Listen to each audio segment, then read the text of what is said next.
Datuk Seri apa khabar? Okay tu, everything okay tu. Sibuk ke Datuk Seri? Sorry. Yes. No. Anytime for you. No problem. Just to inform you, Yeah. last Thursday I dah prepare satu dah siap. Yeah. Lepas tu tadi just finish the second one. Yes, sir. Jadi semua dah finish, dah siap. Jadi besok we will brief Tan Sri lagi lah. We dah fix the whole morning untuk kita orang brief. Basically the write up for both dah ready. Okay, good. Okay, semua under control lah. Itulah keadaannya. Dan saya boleh pergi ke rumah. Dia beritahu lah, dia kata besok hantar balik lah. Besok untuk pergi jumpa Tan Sri brief. Tak tahu lah apa dia nak buat decision. Mungkin dia dapat update Tan Sri. Datuk Sri. Tu dia kan hantar, dia nak hantar balik. Okay. Hantar balik belah sana, minta pergi 1 week. Okay. Thank you, sir. I know you are doing very, very well. 2 weeks ni kita orang buat lah. Itulah. Tak tahu lah Tan Sri cakap apa, Datuk Sri, okay? Okay, dia kata besok dia lepas beri meeting tu, dia nak tolak balik ke dia orang, kan? Minta ulasan dalam seminggu, lepas tu macam 2 minggu betul lah. Jadi kita bila ada 2 minggu ni tak ada weekend lah. Thank you, brother. Don't worry. Nanti semua tu recorded, all well informed. Just update Datuk lah.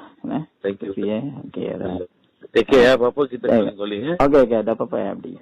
Okay, Datuk. Thank you, Datuk Sri.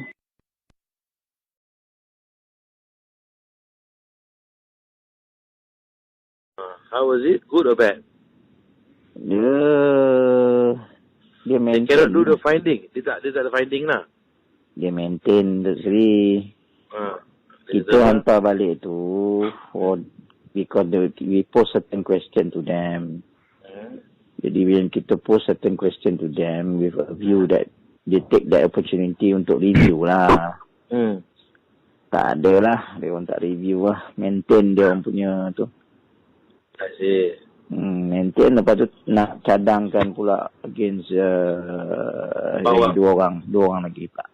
2 je lah. 2 je lah. Tak, yang dulu maintain. Yang bos maintain lagi tambah 2.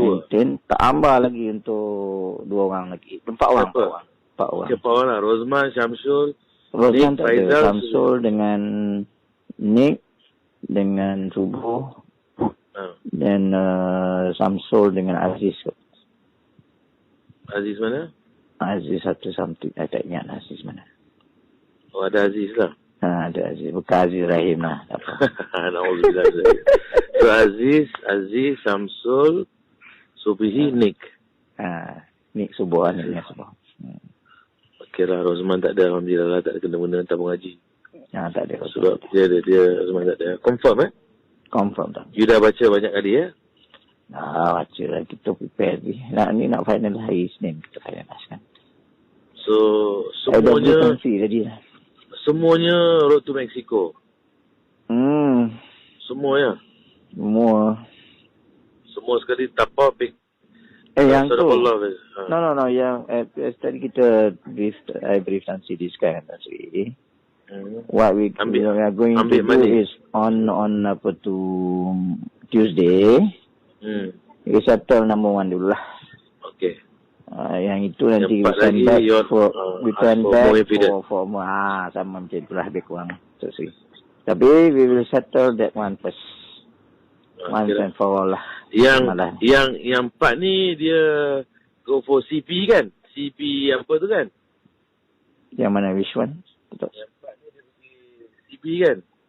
Yang mana yang untuk siapa? Yang empat ni. Empat go for CP kan? CP. CP kan? So, kita nak 420 atau 403 CP kan? 409. 409 ni? CBT lah. Okay. Your boss is calling me. I call you back later. Okay, tak apa. Okay.